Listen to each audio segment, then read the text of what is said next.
Okay, so those are off. They required a little bit of torque, so I had to get a longer ratchet. Organize your hardware, because it's going to be a pain in the dick to find some at a hardware store. Your next thing is a T30 screw down on the heat shield here. There's your engine mount. There's your heat shield right there-ish, about where my finger is pointing. You can kind of see the tip wiggling down there. Right there, right next to the downpipe and the exhaust side of the turbine housing.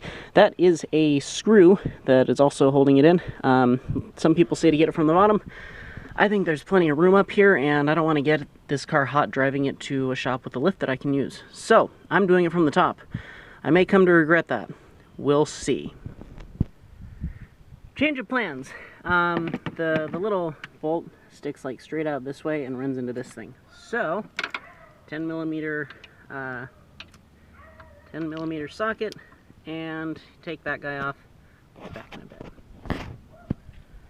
This is what you take out. I honestly don't even know what it is. I have a feeling it's just a vibration damper of some sort, but I'll put it back because I don't think it really hurts anything, and I am assuming the engineers know what they're doing. But anyways, back to fighting. Okay, I have a wobble extension on there, but the torque spit you can kind of see there pointing straight in. So you kind of do need to remove that little canister thing. There wasn't too much torque on this little guy, but be careful pulling him out so you don't lose him. Save him with your other hardware, and then slowly and carefully work the heat shield out of its little happy spot. This may require some finessing, as none of it's really like in a good position, but we'll see what we can do.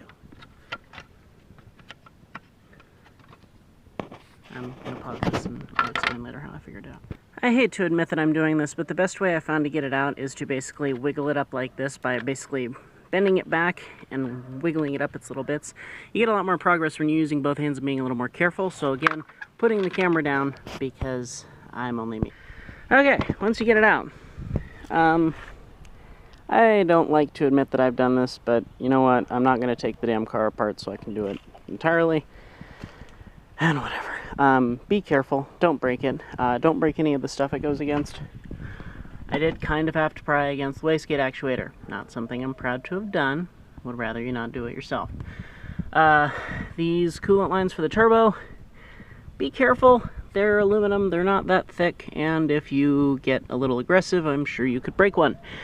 And again, I don't know how much they are from Ford, but I imagine they're not something you want to fix.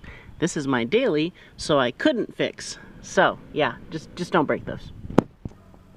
Alright, next, you'll take your handy-dandy pliers here, and you see on the actuator, which, right there, you'll need to get pliers in there to this light silver clamp here. Squeeze those two tabs sticking out and wiggle it off the end of the wastegate actuator. Not very hard to do, but very hard to do while holding a camera, so I'll be back. Actually, surprisingly easy to do with a camera. So, went on there, clamped them, basically just wiggling off to the end there. That should be enough. And then I should be able to just wiggle that off the end.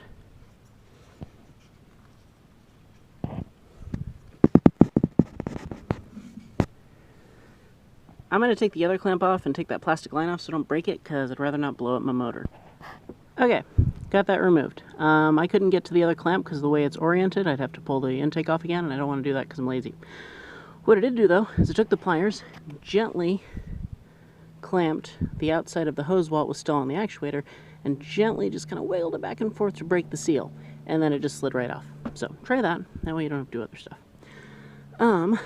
Next, using our handy-dandy pointing thing here. Right under, let's see if we can get a better view. There is where the wastegate actuator connects to the wastegate. There's a weird little clip here, shaped kind of like it's like a circle clip that kind of has some little things on it. It's, they suck. Remove this carefully. Put something underneath it. I have a pillowcase that exists solely as a shop rag now because I have a bunch of them. Don't ask. Put that underneath the catch thing. If you lose it, it will be like everything you lose when doing a car project. It will fall into the abyss. You'll find it 3 months later after you bought a replacement. So, pretty good odds that the pillowcase will catch it if it falls off now. So, what you'll do is take your handy dandy flathead screwdriver, more or less just push. I would use a wider one if you can. A 3/8 one here, much bigger. You basically just want to line up to it perfect and just push down and it should pop right off. Once you get it pushed down the first time, you may just need to wiggle it off by backing and forthing on the two sides. You can see it there on the rag. I'm going to reach down and grab it in a second. This is what the little booger looks like. Obviously, it basically just is spring-loaded on there. When you push it down, these will widen up, then you might just wiggle the two ends separately off. But again, don't break these. They're probably a pain in the dick to find, and I doubt Ford is very cheap on them, and I also doubt they stock them in their dealers. Maybe they do. Maybe I'm just an idiot. That's also possible too, but I prefer not to find out. Your next task, should you choose to accept it, is to remove these two 10mm bolts that hold the wastegate actuator in place. One on top, one on bottom.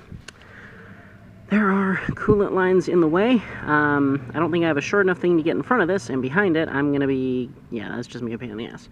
So I grabbed wrenches, ratcheting, standard, otherwise. One of them will work. I'm probably going to start with the long non-ratcheting one, just because. So, let's see here.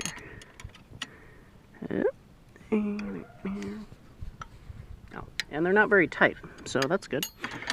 I'm feeling part of that is that this is still a brand new car. If this video actually makes it to the internet and people are watching it 5 years from now, my condolences. But these might actually just be finger tight, which would be pretty cool. I'm gonna pause that so I can get them taken care of. Noting, worthy of noting. Keep your pillowcase or rag or whatever down there. They came off very easily, and I almost lost one of them. So, yeah, be careful with that. Again, saving all of our hardware. Okay, when you come back, I just pulled it off because I was not thinking. The guy I read said that this end was hard to get off that end. What's easier to do than fiddling with that is just, while it's still on there, pull the actuator away from the bracket till you can slide the bolts out, or the studs, and then let the actuator go. And once there's no load on that little end there, this just pop right off, slide right off, no effort whatsoever. When you do this, try to turn it up this way, otherwise it's going to want to push into these lines, and you don't want to do that. So, yeah, there's our factory piece. He is off. He's going to sit right there. And then I'm going to read the instructions that I was given by my tuner who sold me the actuator. Just a second.